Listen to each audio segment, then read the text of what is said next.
Hello everyone and welcome back to quite possibly the most frustrating race I've ever done on F1 22. In fact, the most frustrating week I think I've had on F1 22. Of course, this week I'm taking a bit of time off, spend time with family and things like that. So I've been rushing to get videos out, and the amount of PC issues I have had over the course of this week. Unfortunately, yeah, as you would have seen from the F2 career mode over the weekend, had a couple of issues with webcams there, had some massive issues as well on today's video, so it's not quite going to run as normally throughout.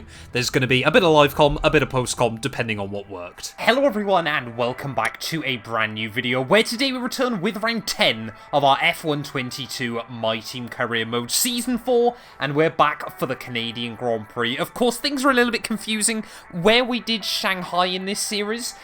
Episode 10 in this is different to episode 10 in the Haas Road to Glory. It's all got very, very complicated very, very quickly as the series trip over each other. But of course, I just want to say a massive thank you to all of you as well for the continued support. Final week of 2022.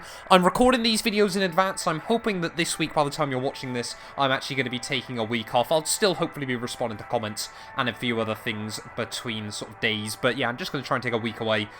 So yeah, I've been very, very busy trying to get videos done before the holiday period. But just, yeah, quickly a massive thank you to all of you for the support throughout the entirety of 2022. If you missed out last week's video from Azerbaijan, I would highly recommend going back and checking that one out. But yeah, as we head in towards the Canadian Grand Prix this weekend, we may have forgot about how many durability upgrades we still need doing on the car. Without giving you too many spoilers immediately, I'm definitely going to try and get some more upgrades going at the moment then, as we've reached department capacity. Got a lot of R&D points spare, so yeah, trying to make good use of them before we head into this weekend's GP there. Standings-wise, 13 points between ourselves and George Russell. Baku was just a nightmare for the entire team. Alpine and Red Bull, though, tied behind us on 168 points in the Constructors' Championship, so there's still a lot going on overall in the bigger picture as well. But Canada, we learnt a lot from the Haas Road to Glory video that went live here from a few days ago. Maybe, just maybe today, we can try and put that to good use. Right, we're jumping in then to free practice here from Circuit Gilles Villeneuve. Of course, you guys will have watched the videos in a slightly different order to the way I've been having to make them, but yeah, there's actually 2 races in 2 days I've done around Montreal, so hopefully that's going to help us sort of get our eye in, although the Haas car is, of course, a very, very different beast to the My Team Season 4 car. But yeah, jumping in immediately though with our tyre wear run. Unfortunately, I've also seen that we've got the dreaded qualifying sim runs back. We're heading out of the final chicane, and this is going to be very, very tight as we get back to the line. Will it be a purple score? Yes, it will, by about 5 thousandths of a second there. We will just about clutch that one. There is no chance I'm going to get the qualifying run, but I may as well do it just because I think you guys like watching me inflict pain on myself. Right, well, here we are then, qualifying simulation run. Let's place our bets. How far off the target time am I going to be? I reckon this time around, Canada's quite a short circuit, but it's a lot of straights. I'm going with 1.9 seconds. Oh, come on, Esteban Ocon, giving one of our big rivals and pretty much our enemy, to be honest, in Season 4 so far a big push as we head out onto the back straight. And look at this, slipstream, DRS, full battery. We're losing bags of time against the Delta. I'm even going to be optimistic in saying I was going to be 2.1 seconds off there, as that is a horrible line through the final chicane. Doesn't really matter. Out of the final turn, 2.7. If you said 2.7, you win a prize. Let's get into qualifying, though, here from Canada. Oh, this game, man. Honestly, I know I moan a lot, but things like that, please, EA, I'm begging. Get it sorted for F1 23.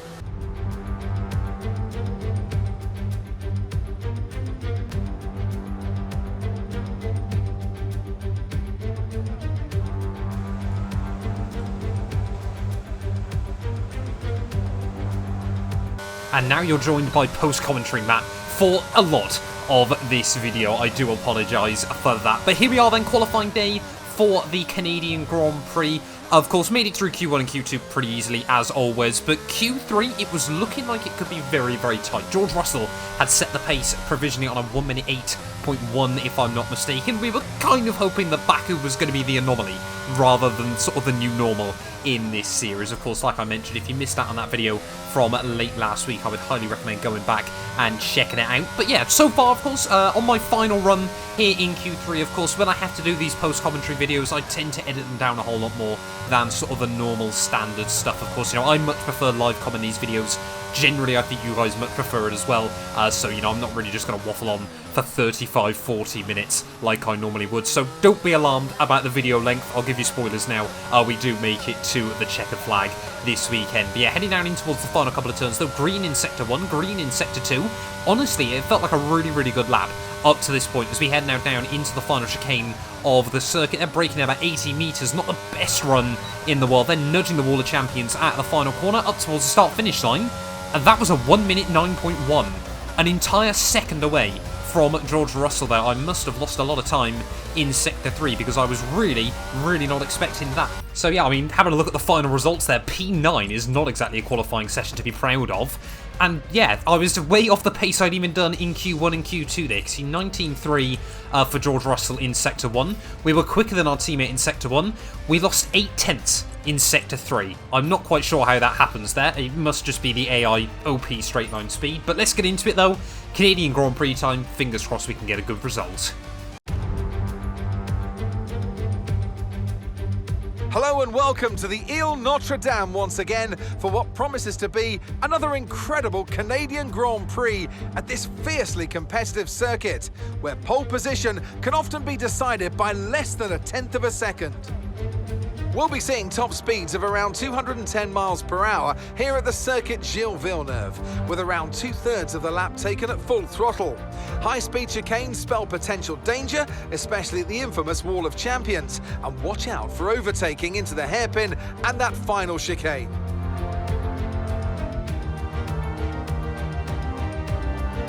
Before we begin, let's take a quick look at the grid lineup for today's race. George Russell will begin today's event in pole position, edging out Sergio Perez, who lines up P2.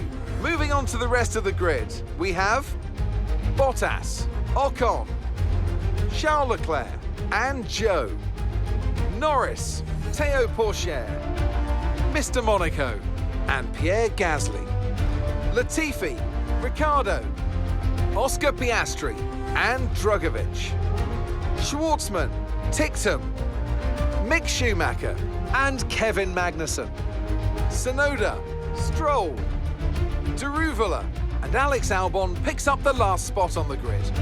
Now it's almost time for lights out, so let's go down to the track. Right, well, here we are then on the grid, ready for the Canadian Grand Prix. Like we said, starting P9, sadly not helped by any grid penalties. Sadly, though, that is not going to do us any favours. A dry to full wet to dry Grand Prix is predicted here today at the Canadian Grand Prix. I mean, it is Canada. We're always going to get changeable conditions around this circuit. It's just the way F122 likes to do things there. But yeah, going to up the front wing ever so slightly, make a couple of adjustments to the car, and fingers crossed it will carry us through. But we know just how well the AI can do in changeable conditions, so this might be quite a large test there. It's getting ready then, making sure that I do my practice start all okay, and lining up then on the grid ready for the real start. George Russell, our teammate and big championship rival, on the pole. We're starting down in P9. We need a better start than we did in the Haas Road to Glory. 5 red lights, and it is going to be lights out and away we go. And you know what? We've actually not done too badly there on the wheel spin. We're going to have Pierre Gasly trying to look around the outside of me in towards turn 1, but we're going to be able to hold off from him. Tiny bit of contact with Théo Pourchaire through the first corner, but we'll have a look around the outside of the Frenchman as we head through turn 2. They're trying to put the power down on the outside of our former teammate there. And you know what? We've made a place off the start of the Canadian Grand Prix, but not over just yet as Pourchaire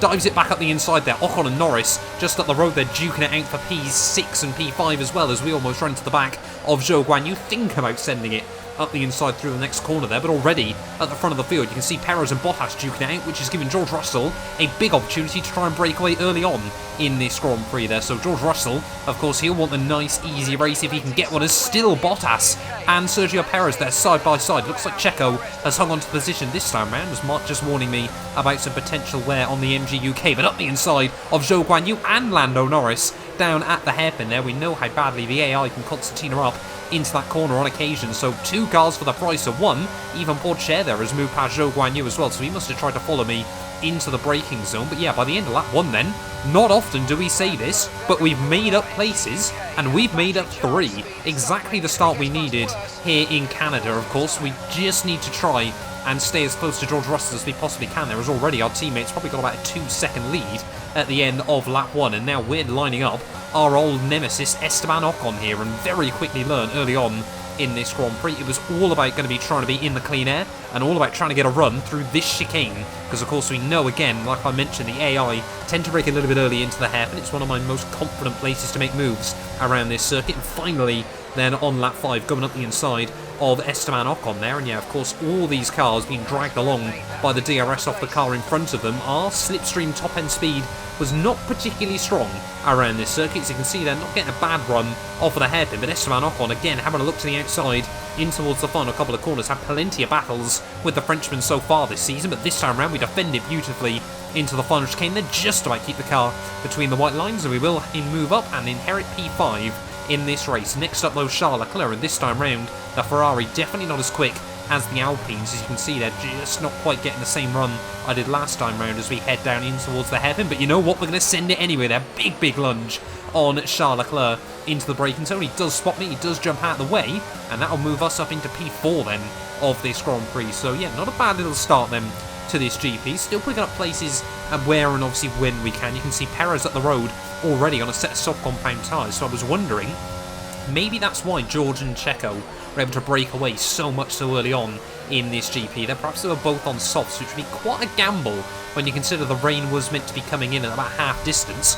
My plan was just trying to hit the mediums as far as we possibly could here, as now inside the DRS of Valtteri Bottas. They're having a look to the outside of the Flying Finn and the reigning double world champion there, but Bottas way too hot in towards the final chicane. Will say thank you very much, pick up the move off the corner, and that's when I saw George Russell was in fact on a set of mediums there, so our teammate definitely no chance of trying to do an alternate strategy to him early on in this Grand Prix, but we have just got to get on with it and try to start closing that gap down. As you can see, 1 lap later, Sergio Perez on just lap 8 of the Grand Prix decided to peel into the pit lane there, and already you can see the skies around the Montreal circuit getting more and more overcast as this session goes on there. It's breaking back down in towards turn 1, and it would only be 1 lap later that the rain would start to fall, and we didn't even get a flash from it this time around, which is very rare on F1 22, and that means just one thing: it's going to rain a lot very quickly, so we've got to be super careful here. As you can see, again, just 1 lap later, already big raindrops on the screen, and we were trying to ask the team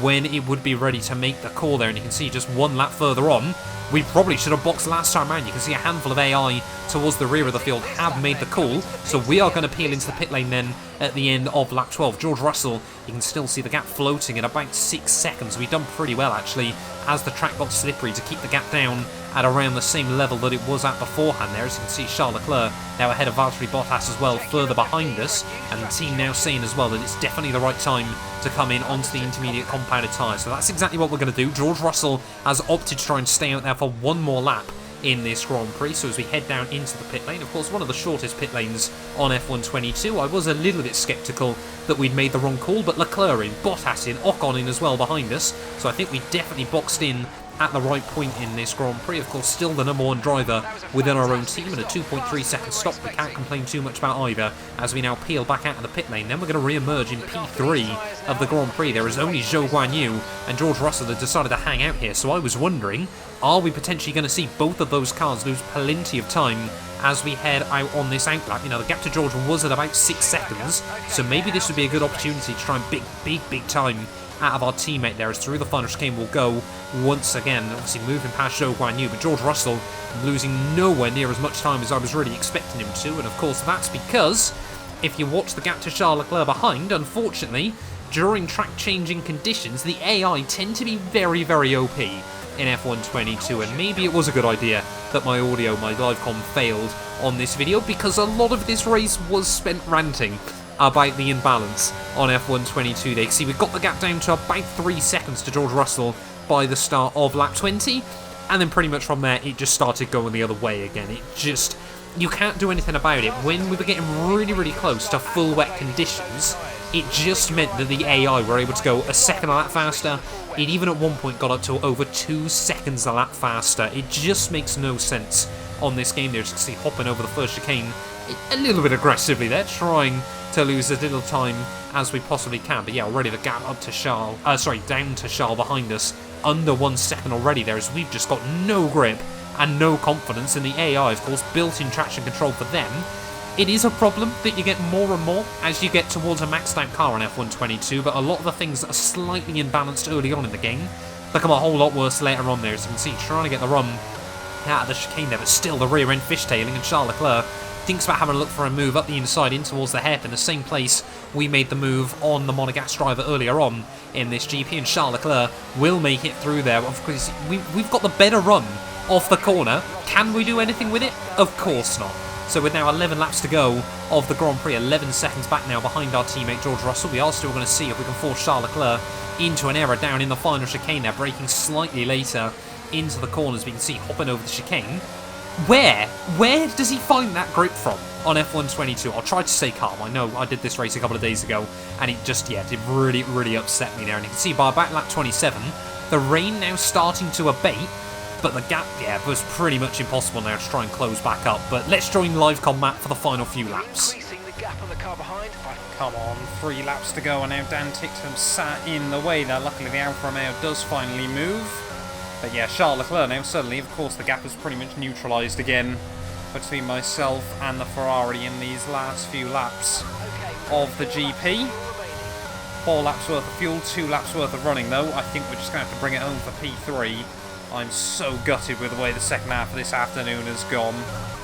So there we go, DRS now re-enabled then. 2 laps to go of the Canadian Grand Prix. We have seen a couple of cars box, but there's pretty much no point this late on in the afternoon.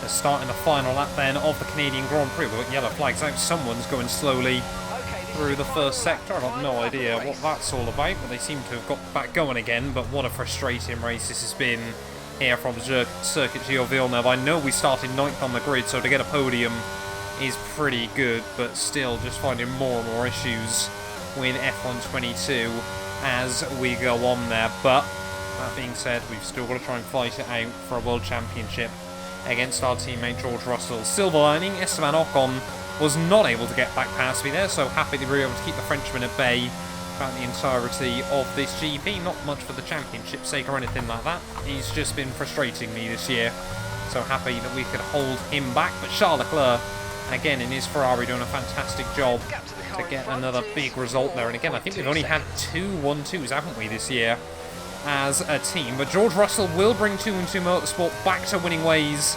here in the Canadian Grand Prix there. Baku was definitely a bit of an outlier, but certainly the likes of Ferrari, Red Bull and Alpine have got some very competitive pace in towards the final few corners of the Canadian Grand Prix. We're going to survive. It's going to be P3. Frustrated, but 15 points is still 15 points at the end of the day. Thank you for all your hard work out there. That was a strong drive and a great finish. Well done.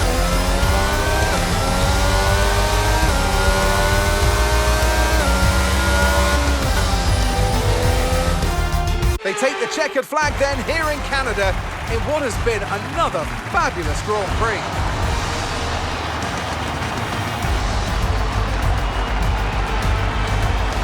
So Natalie, what do you think helped them deliver this result?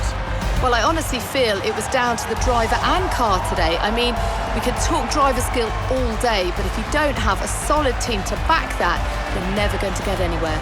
When you hit that sweet spot of having both an excellent driver and an incredible car, that's when you see results like those that we've witnessed today. Welcome then to the podium, our top 3 drivers. What a great effort from them today in a very difficult race.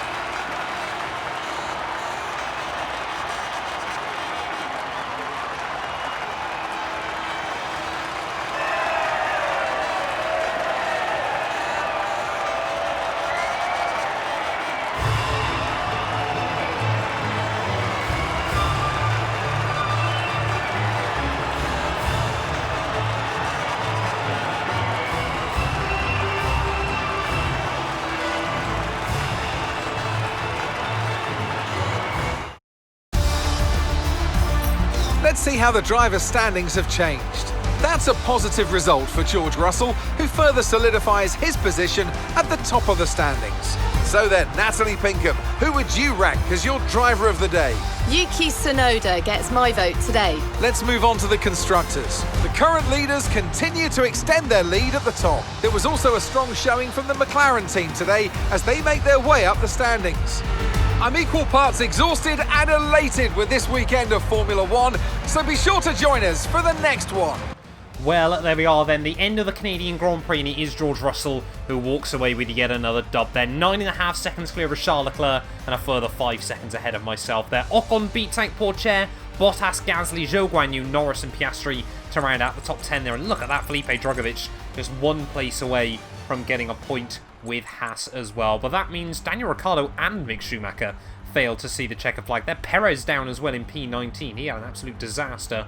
5 stops for Sergio Perez. I said that as a joke early on in the race, but yeah, apparently Sergio Perez not quite getting the memo there. Unfortunately for us though, gap at the top now up to 23 points as we get to the halfway stage of the year. There's Charles Leclerc still P3 ahead of Ocon and Pourchaire. Gasly jumps Ricciardo a bit further back. Any other movers though, doesn't look like it on the championship order there. And constructors wise, McLaren re-jumped Mercedes, and that 1 point could have been quite helpful for Haas there, bringing them closer once more to Alfa Romeo. But Alpine hang on to P2 ahead of Red Bull. 5 points covering 3 teams there in the battle for P2. But thank you all so much for watching this video. If you have enjoyed, please do make sure to leave a like, get yourself subscribed as well, and we will be back very, very soon with more F1 22 My Team Career Mode. None of these videos would be possible without the help of our channel members, so a massive thank you to all of the names you see on your screens currently for helping support the channel. You can join them by clicking the join button down below, and yeah, thank you once again to everyone that continues all the insane support on my work.